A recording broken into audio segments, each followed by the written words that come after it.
కాంగ్రెస్ 6 గ్యారెంటీలు భద్రంగా అటకెక్కాయి. 7వ గ్యారెంటీ మాత్రం బేషుగ్గా అమలవుతుంది. దాని పేరే అరాచకం. 7వ గ్యారెంటీ కింద ప్రజాస్వామ్యాన్ని పరిరక్షిస్తామని బీరాలు పలికిన కాంగ్రెస్ పాలకులు అధికారంలోకి వచ్చిన డే 1 నుంచి అదే ప్రజాస్వామ్యాన్ని నడిబజారులో మర్డర్ చేస్తున్నారు. ఈ రాష్ట్రంలో భావ ప్రకటన స్వేచ్ఛ కాంగ్రెస్ వాళ్ళ కాళ్ళ కింద నలిగిపోతుంది. రాష్ట్ర పౌరులకు మాట్లాడే హక్కు లేదు. పాలకుల నిర్లక్ష్యాన్ని నిలదీసే రైట్ లేదు. ప్రశ్నిస్తే పాపం, అన్యాయంపై పోరాడితే నేరం. ప్రభుత్వం వైపు ఎవరు వేలెత్తి చూపకూడదు. పాలకులు ఎన్ని దుర్మార్గాలు చేస్తున్నా మౌనంగా చూస్తూ ఉండాలట. ఒకవేళ ఎదురు తిరిగితే, గొంతు గర్జిస్తే, పిడికిలి నినదిస్తే ఆ మనిషి మీద అక్రమ కేసులు పడతాయి. ఆ చేతులకు బేడీలు వేస్తారు. దోపిడీలు, అణచివేతలు, అన్యాయాలు, కేసులు, అరెస్టులు, జైళ్లు. ఇదే కాంగ్రెస్ ప్రజాపాలన. సింగరేణిలో కాంగ్రెస్ స్కాముల పాములను బయటపెట్టినందుకు కక్షగట్టి మరీ బాల్కా సుమన్ను అరెస్టు చేయించింది రేవంత్ ప్రభుత్వం. పక్కాగా టార్గెట్ చేసి తెలంగాణ భవన్కు పోలీసు బలగాలను పంపి అరాచకం సృష్టించింది సర్కారు. బాధ్యత గల పౌరుడిగా, చట్టాన్ని గౌరవించే నాయకుడిగా, ప్రజలకు సేవ చేసిన మాజీ ప్రజాప్రతినిధిగా తనందర తాను పోలీసులకు లొంగిపోయారు బాల్కా సుమన్. స్వయంగా స్వచ్ఛందంగా వెళ్లి పోలీసు వాహనం ఎక్కారు. నికార్సైన నాయకుడికి, కక్ష రాజకీయాలు చేసే పాలకుడికి ఉన్న తేడా అదే.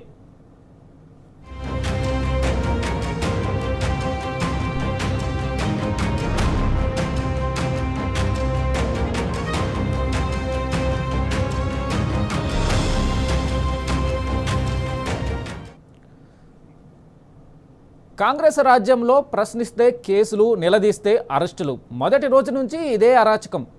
రావడమే రివెంజ్ పాలిటిక్స్ మొదలు పెట్టిండు రేవంత్ రెడ్డి. ఆ కర్కోటకుడి ప్రధాన టార్గెట్ ప్రధాన ప్రతిపక్షం బీఆర్ఎస్. గులాబీ పార్టీ నేతల్లో ఎవరో ఒకరిని టార్గెట్ చేయడం, అక్రమ కేసు బనాయించడం, తర్వాత అరెస్టు చేసి జైలుకు పంపడం. ఇది తంతు. తాజాగా బీఆర్ఎస్ నేత, మాజీ ఎమ్మెల్యే బాల్కా సుమన్ను కక్షగట్టి అరెస్టు చేయించింది రేవంత్ ప్రభుత్వం. సుమన్ చేసిన నేరమేంటో తెలుసా? సింగరేణిలో సర్కారు కుంభకోణాలను నిలదీయడం. కాంగ్రెస్ వాళ్ళు సింగరేణిని అడ్డగోలుగా దోచుకుంటున్నా, సిరుల వేణిని బొందల గడ్డలా మారుస్తున్నా సుమన్ మాట్లాడొద్దట, నోరు తెరవద్దట. సైలెంట్గా ఉండడానికి సుమన్ ఏమైనా మీలా ఆంధ్ర నాయకులకు చెంచాగిరి చేస్తున్నాడా? నికార్సైన తెలంగాణ బిడ్డరా సుమన్ అంటే. ఉద్యమం నుంచి పుట్టినోడు, పోరాటమే ఊపిరిగా బతుకుతున్న లీడర్. అన్యాయం జరిగితే తిరగబడే సింగం, భయపడే రకం కాదు. కేతనపల్లిలో చూశారుగా, అతడే ఒక సైన్యంలా ఎలా పోరాడి గెలిచిండో. అలాగే సింగరేణి విషయంలో కూడా సుమన్ ఊరుకోలేదు, నోరు మూసుకోలేదు. రేవంత్ సర్కారు కుంభకోణాలను బయటపెట్టిండు. సింగరేణి ప్రజల పక్షాన, కార్మికుల పక్షాన స్కాముల మీద పాలకులను నిలదీసిండు. అందుకే కక్షగట్టి కేసులు పెట్టించింది ఈ ప్రభుత్వం. ప్రశ్నిస్తే అరెస్టు తప్పదని చేసి చూపించింది. ఇది రేవంత్ రెడ్డి నియంతృత్వం.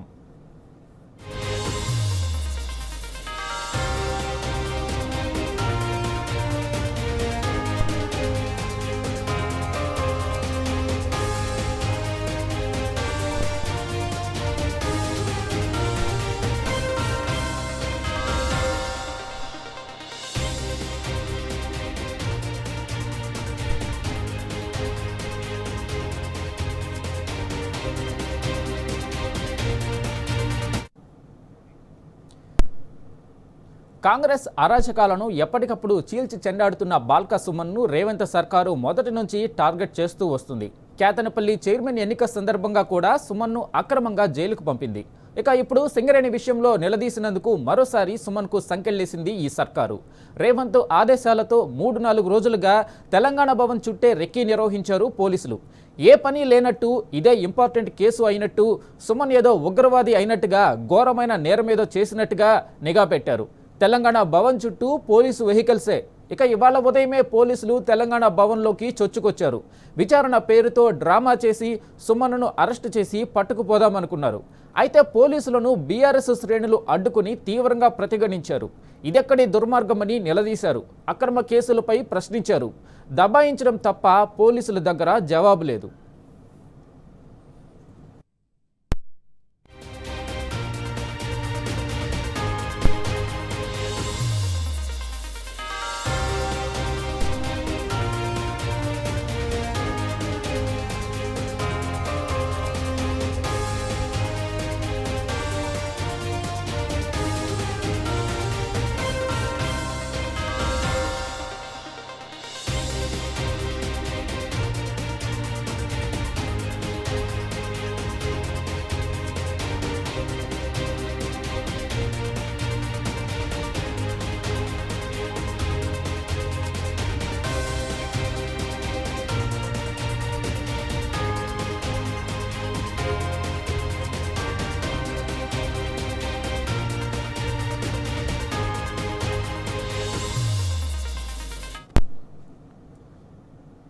బాధ్యత గల పౌరుడిగా చట్టాలను గౌరవించే నాయకుడిగా బాల్క సుమన్ స్వచ్ఛందంగా పోలీసులకు లొంగిపోయారు. స్వయంగా వచ్చి పోలీసు వాహనం ఎక్కారు. అనంతరం సుమన్ను నాంపల్లి పోలీస్ స్టేషన్కు తీసుకెళ్లారు.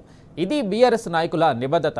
కొన్ని విష ఛానళ్లు విషం చిమ్మినట్టుగా సుమన్ ఎక్కడా దాక్కోలేదు, ఎక్కడికి పారిపోలేదు. మీ డియర్ ఫ్రెండ్స్ పుత్రరత్నాల మాదిరిగా ఎక్కడా తలదాచుకోలేదు. ఏ తప్పు చేయని మనిషిగా తలెత్తుకొని వచ్చి పోలీసులకు లొంగిపోయారు.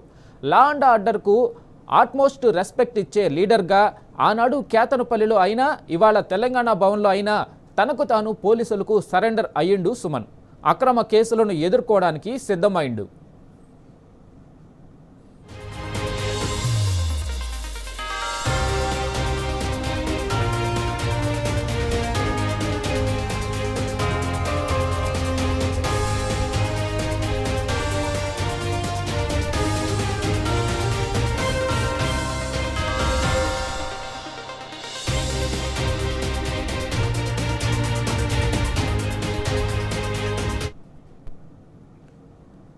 స్వచ్ఛంద అరెస్టుకు ముందు బాల్క సుమన్ మీడియాకు అన్ని వివరించారు. సర్కారు కుట్రలను ఎండగట్టారు. అక్రమాలను, కుంభకోణాలను ప్రశ్నిస్తున్న వారిపై కాంగ్రెస్ ప్రభుత్వం అక్రమ కేసులు పెడుతుందన్నారు సుమన్.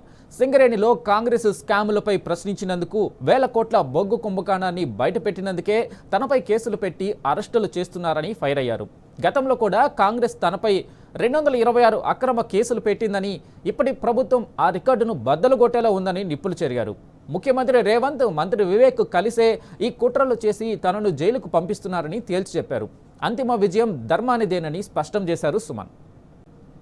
ప్రభుత్వం ఈ 3 సంవత్సరాల పాలనలో ప్రభుత్వం ఇచ్చిన 6 గ్యారంటీల మీద కానీ, 420 హామీల మీద కానీ, వివిధ డిక్లరేషన్ల మీద కానీ ఎవరైతే గట్టిగా మాట్లాడుతున్నారో, ప్రశ్నిస్తున్నారో వాళ్ళందరి మీద అక్రమంగా కేసులు పెట్టి జైలుకు పంపించి వేధించుడు వారికి పరిపాటిగా మారిపోయింది.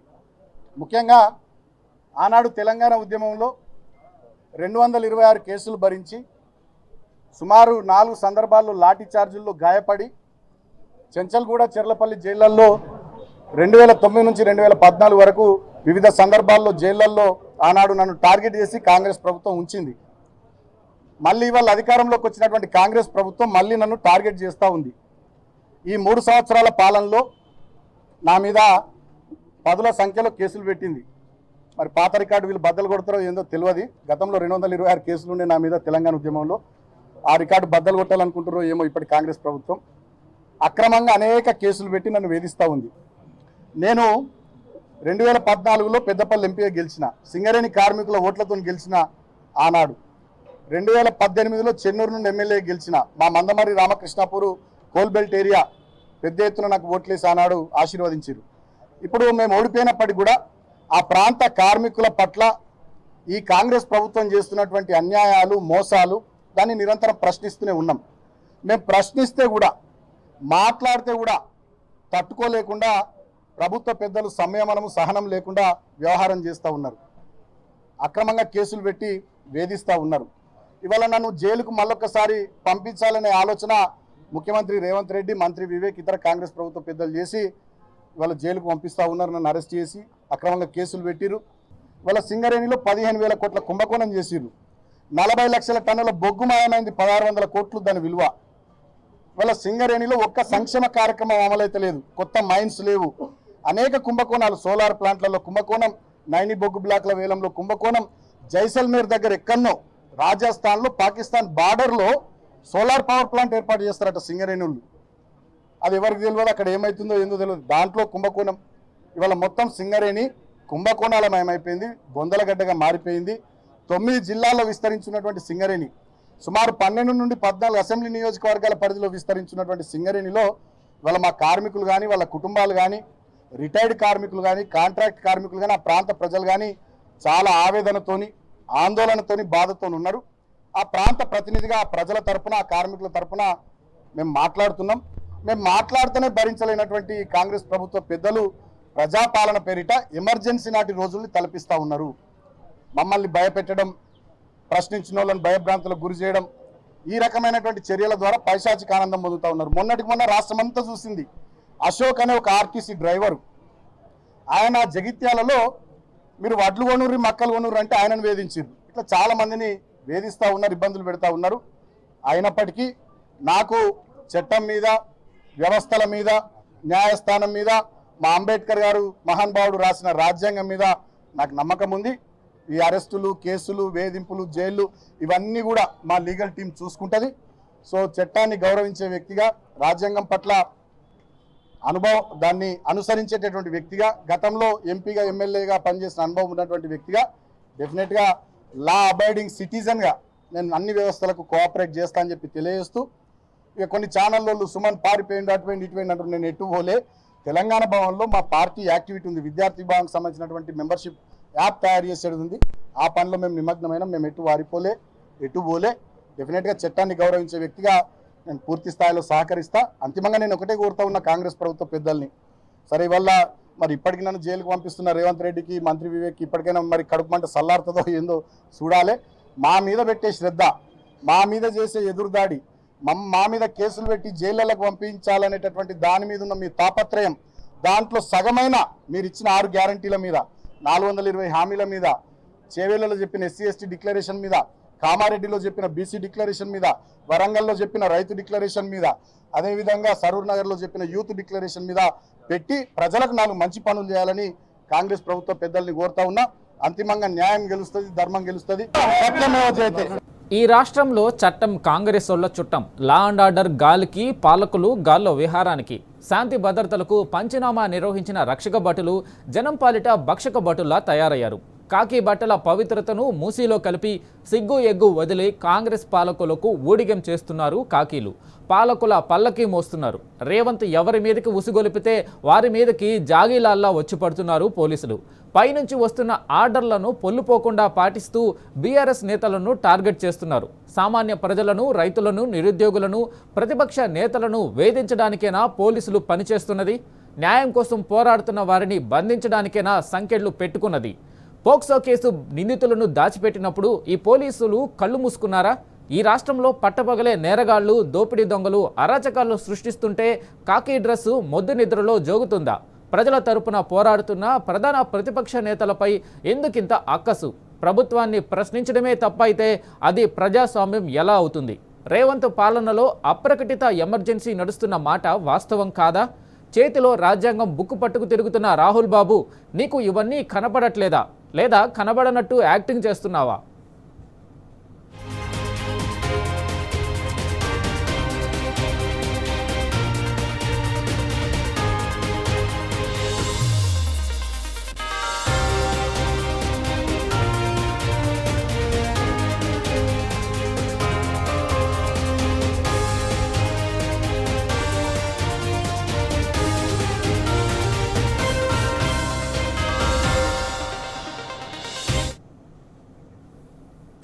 అనుమానమే లేదు, ప్రజాక్షేత్రంలో ప్రజల తరపున ప్రభుత్వాన్ని నిలదీస్తున్నందుకు బీఆర్ఎస్ మీద కత్తిగట్టింది రేవంత్ సర్కారు. చట్టాలను తన ప్యాలెస్ వెనుక కట్టేసుకున్నాడు రేవంత్.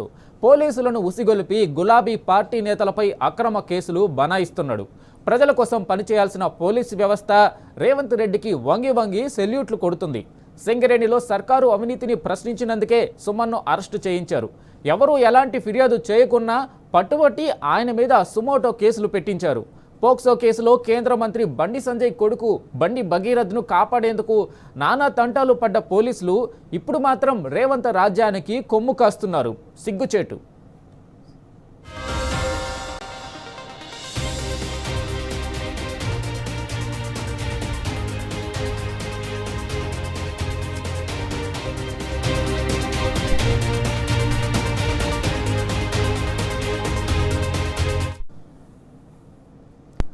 ఈ రాష్ట్రంలో విద్వేష ప్రసంగాలు చేస్తున్నది ఎవరు? విషం నూరిపోస్తున్నది ఎవరు? పేగులు మెడలో వేసుకుంటా, గుడ్లు పీకుతా, పండబెట్టి తొక్కుతా, బాంబులు పెట్టి లేపేస్తా, బట్టలెప్పి కొడతా, ఇలాంటి గలీజు మాటలని పేలుతున్నది ఎవరు? రోజు రాష్ట్ర ప్రజలు వినట్లేదా ఆ ఆణిముత్యాలని? గతంలో రేవంత్ రెడ్డితో పాటు కాంగ్రెస్ లీడర్లు ఉగ్రవాదులను మించి విషం కక్కలేదా? సాక్షాత్తు రాష్ట్ర అసెంబ్లీలోనే సీఎం రేవంత్ తోడ్కలు తీస్తానని ప్రతిపక్షాన్ని బెదిరించలేదా? పిసిసి అధ్యక్షుడిగా ఉన్నప్పుడు ప్రగతి భవన్ను బాంబులు పెట్టి పేల్చేయాలని రెచ్చగొట్టలేదా? మరి అప్పుడు పోలీసులు ఏం చేస్తున్నారు?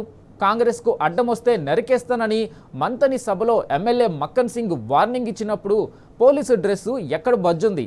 ఫ్యాక్టరీని కాలబెడతానని మరో కాంగ్రెస్ ఎమ్మెల్యే అనిరుద్ధ్ రెడ్డి బెదిరించినప్పుడు లా అండ్ ఆర్డర్ ఎందుకు పనిచేయలేదు?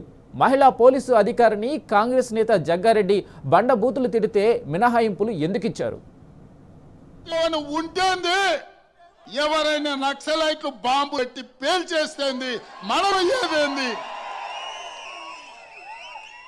ఆనాడు గడీలను పేల్చిన నక్సలైట్లు ఆ ప్రగతి భవన్ డైలమెట్లు పెట్టి పేల్నా మాకు వచ్చే నష్టం లేదు, మాకు సంబంధం లేదు ప్రగతి భవన్తో. నా కొడకల్లారా ఎవడన్నా మిగులుతే నేను చూస్తా అనుకుంటూరేమో, తమాషా చేస్తూరేమో. తోడుకలు తీస్తే అధ్యక్ష, ముఖ్యమంత్రిగా చెప్తున్న ఒక్కనొక్కని బట్టలు ప్రదేశం రోడ్డు మీద తిప్పిస్తా అధ్యక్ష. తోడుకలు తీస్తే అధ్యక్ష, ముఖ్యమంత్రిగా చెప్తున్న ఒక్కనొక్కని బట్టలు ప్రదేశం రోడ్డు మీద తిప్పిస్తా అధ్యక్ష. ఒక్క 2 గంటల్లో కుయ్యి కుయ్యి అనుకుంటా ఇక్కడ ఉన్న మీ ముగ్గురు నాయకులు ఒక్క క్షణం వస్తాం. ఎవరైనా అడ్డంగా మాట్లాడితే అడ్డంగా నరుకుతామనే విషయం చెప్తాను. అడ్డంగా నరుకుతామనే విషయం చెప్తాను. సండే నాడు 11ంటికి నేనే అరబిందో ఫ్యాక్టరీ ముందుకు పోయి ఇంకా ఫ్యాక్టరీని కాలబెడతాం. అరబిందో ఫ్యాక్టరీ ముందుకు పోయి ఇంకా ఫ్యాక్టరీని కాలబెడతాం. ఇదేనా మీ పోలీసింగ్? పాలకుడికి ఒక చట్టం, పాలితులకు ఒక చట్టమా? ఇదేనా తెలంగాణ పోలీసులు ఫాలో అవుతున్న కాకి బుక్? రింగ్ మాస్టర్ రేవంత్ ఆడించినట్టు ఆడడానికేనా మీరు పోలీసు డ్రెస్ వేసుకుంది? కాకి యూనిఫామ్కు ఇది ఘోర అవమానం కాదా? పౌరులను కాపాడతామని చేసిన ప్రతిజ్ఞలు ఏమయ్యాయి? గుండె మీద చేసుకొని చెప్పండి, మీరు చేస్తున్నది డ్యూటీయేనా?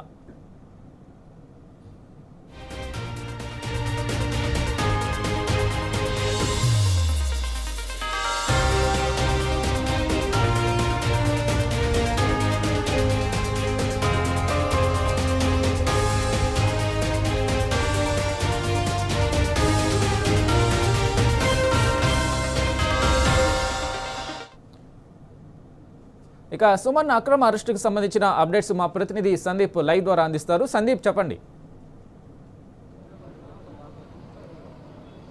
రైట్, నాంపల్లి పిఎస్లో దాదాపు 6.5 గంటలుగా పోలీసుల విచారణ కొనసాగుతోంది. బాల్క సుమన్ను ఇప్పటికే వాంగ్మూలం నమోదు చేశారు.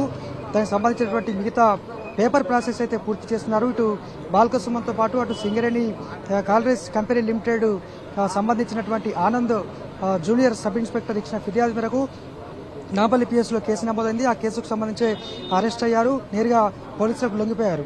అయితే ఈ క్రమంలో ప్రస్తుతం అయితే ఇంకా కూడా స్టేట్మెంట్ రికార్డుకి సంబంధించి మిగతా పేపర్ వర్క్స్ అన్ని కూడా కొనసాగుతున్నాయి. మరొక 10-15 నిమిషాల్లో బాల్క సుమన్ను ఇక్కడ వైద్య పరీక్షల నిమిత్తం తరలిస్తారు. వైద్య పరీక్షలు ముగిసిన తర్వాత హిమాయత్ నగర్లో ఉన్నటువంటి జడ్జి నివాసానికి తరలిస్తారు. మరి అయితే ఇప్పుడు ప్రధానమైనటువంటి అంశం ఈ కేసుకు సంబంధించి వ్యాఖ్యలు అన్న విషయం మనకు తెలిసిందే. అయితే ఇందులో లీగల్ టీం బాల్క సుమన్ తరపు న్యాయవాదులు ఇటు పోలీసుల ఎదుట చెప్పడం జరిగింది. ఇందులో ఒక సెక్షన్ ప్రధానంగా ఆ సెక్షన్కు ఎలిజిబుల్ కాదు, ఎందుకంటే ఎలాంటి ధ్వంసానికి పాల్పడలేదు ఈ కేసులో అని వారు చెప్పడం జరిగింది. అయినప్పటికీ కూడా పోలీసులు రిమాండ్ రిపోర్ట్లో ఆ సెక్షన్ను చేర్చారు. 326 సెక్షన్. ఇది ప్రధానంగా ఈ సెక్షన్ ఒకటే నాన్ బెయిలబుల్ సెక్షన్గా ఉంది.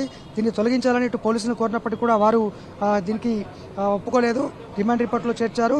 మరోవైపు న్యాయమూర్తి ఎదుట సైతము ఈ న్యాయవాదులు బీఆర్ఎస్ మన బాల్క సుమన్ తరపు న్యాయవాదులు చెప్పేటువంటి అవకాశం ఉంది. ఎందుకంటే ఎటువంటి ధ్వంసానికి పాల్పడినప్పుడు ఈ రకమైన సెక్షన్ పెట్టి అది ఖచ్చితంగా కావాలని వేధిస్తున్నారనేటువంటిది క్లియర్ కట్గా అర్థమవుతుందని ఇప్పటికే ఇటు లీగల్ టీం కూడా చెప్పడం జరిగింది. మరి చూడాలి, మరి కాసేపట్లో న్యాయమూర్తి ఎదుట హాజరుపరిచిన తర్వాత రిమాండ్ విధిస్తారా లేదంటే ఈ సెక్షన్ గురించి ఏం మాట్లాడతారనేది కూడా మనకు తెలియాల్సి ఉంది.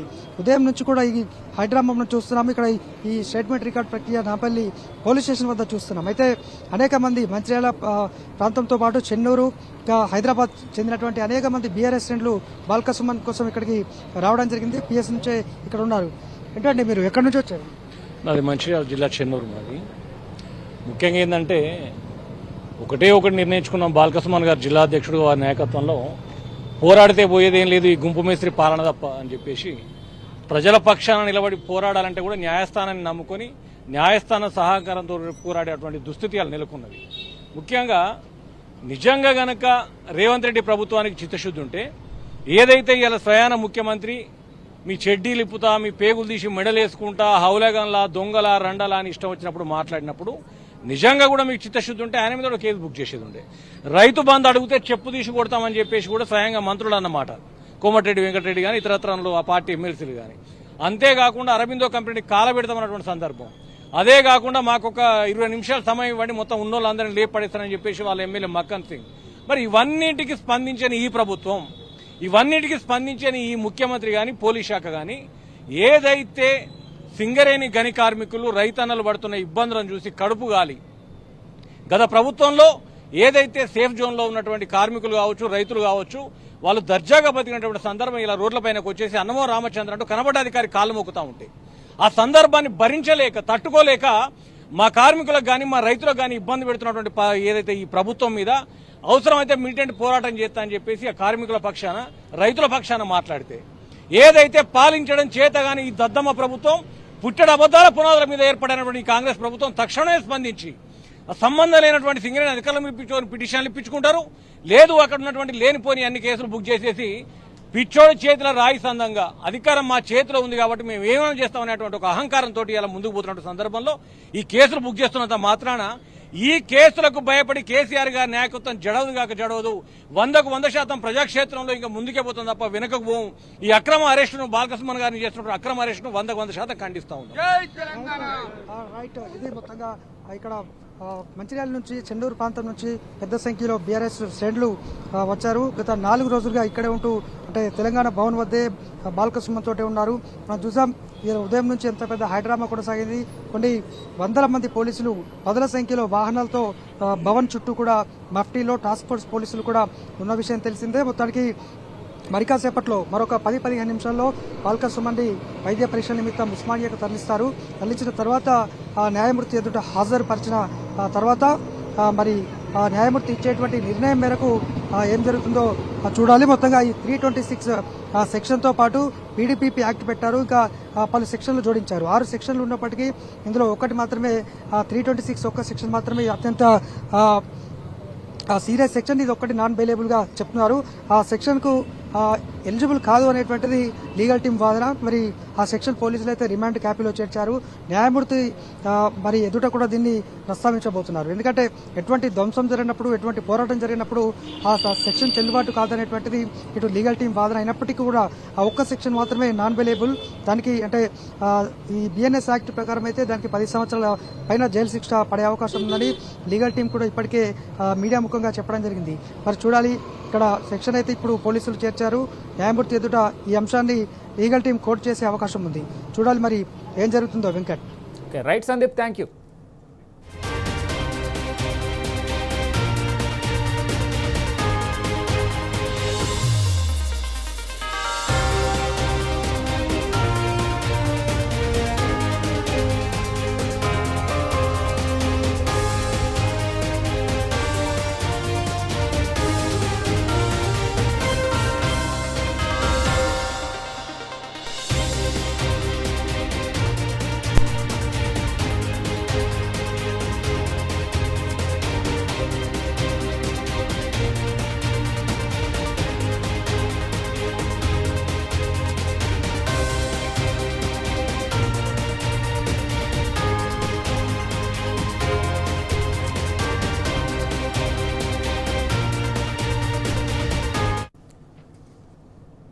ఇది ఇవాల్టి special focus. Keep watching tea news.